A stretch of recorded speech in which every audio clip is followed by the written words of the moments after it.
In the April Board of Education Spotlight, WSFCS celebrates lots of important recognitions. National School Library Month is in April, Assistant Principals Week, Administrative Assistants Day, Autism Acceptance Month is in April, Week of the Young Child, and National Public School Volunteer Week.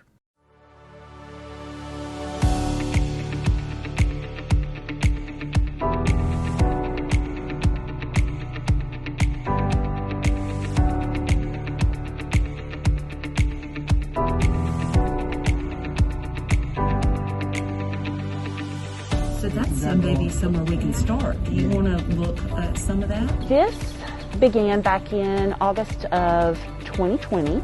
We had absolutely no idea how we were going to really do it, but the good Lord has just put it all together for us and brought the right students to us that really needed the help. I've been able to help them with English and English understanding so that they don't fall behind and are, sort of go into the gutter with their learning. And then just being an encourager to them and saying, good job and stay focused. What these kids need is someone who will sit beside them, read instructions with them, show them how, if they don't know the answer to something, how can you find the answer? So we were open at a time when schools were closed. We never thought schools would be closed, but at a time when schools were closed, we were here in the community directly working with kids and families, and we've been an impact. I feel we've been an impact on making sure they're successful in their learning. That's such a rewarding experience to have the kids accomplish something that they think they couldn't do. Often we hear the kids say, I can't do this or I can't do that, and I acknowledge that, this may be a tough task for them, but we can always try our best and we'll work from there.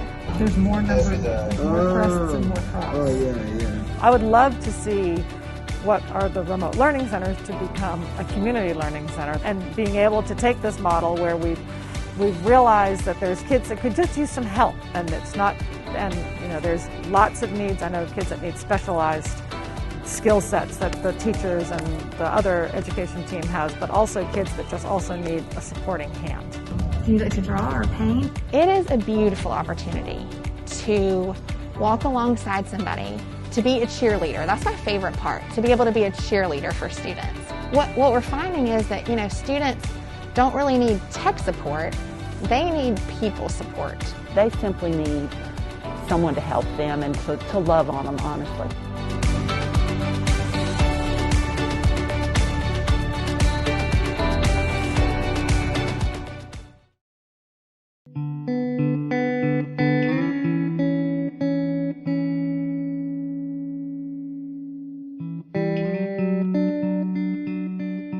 And so we started warming up, stretching, doing some light jogging, and somebody told me, Coach, you have a player down. I was like, okay.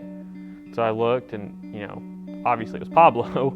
So I got over there and realized the severity of the situation. I think I got 2 steps outside of the athletic training room and I was met by 2 JV soccer players that said, we need you.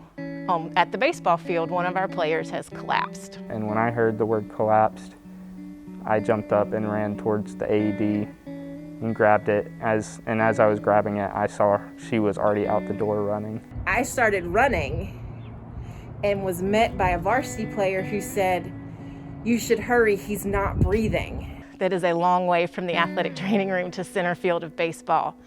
And when I looked out to center field, I saw Dylan, the JV head boys soccer coach, doing compressions. My team, they acted and they saw a teammate down and they went to help. A couple of them went to go get Katie, a couple of them called 911. One player called Pablo's mom.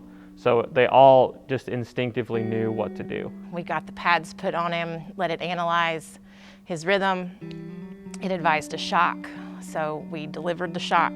EMS appeared out of my periphery and they took over. We handed off care and they did a phenomenal job and had him speaking before they put him on the gurney. There was a guy kneeling next to me and he said, "You scared us." And I said, like, "What do you mean?" And then he said that your heart stopped. So that's all I remember from that day. So it was a miraculous thing to watch from where we started to where we finished. You know, we talk about team sports. You know, it was truly a whole team effort. It wasn't just one person. It was everyone working together to really get the job done and help save Pablo's life. So many things kind of lined up.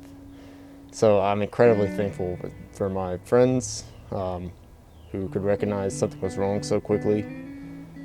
For my coach who could detect that there was no pulse and he started doing CPR. The team at Atkins had the drill down pat to where they were able to get my pulse back within a minute, and I'm incredibly thankful for that. Do you feel like they saved your life? 100%, 100%. It was great forethinking by central office, especially just with not just the AEDs, but for the athletic trainers. It's an investment. Incredibly thankful, not only that they had one, but that was fully charged and that they were able to recognize that's what I needed. It's an investment that was needed, still needed, and I'm so thankful that they made that investment. I would have never thought anything like this could ever happen, and it did. And it's just about being surrounded by the right people. They were just there for me, and yeah, I'll never forget this. He's hanging out with his friends, talking. It's the best thing you could ask for, you know, to see him coming into your classroom and in through the door every day. Oh, I've never been so happy to see somebody upright. It's fantastic to see him walking, living his best life. I mean, that's what we're here for.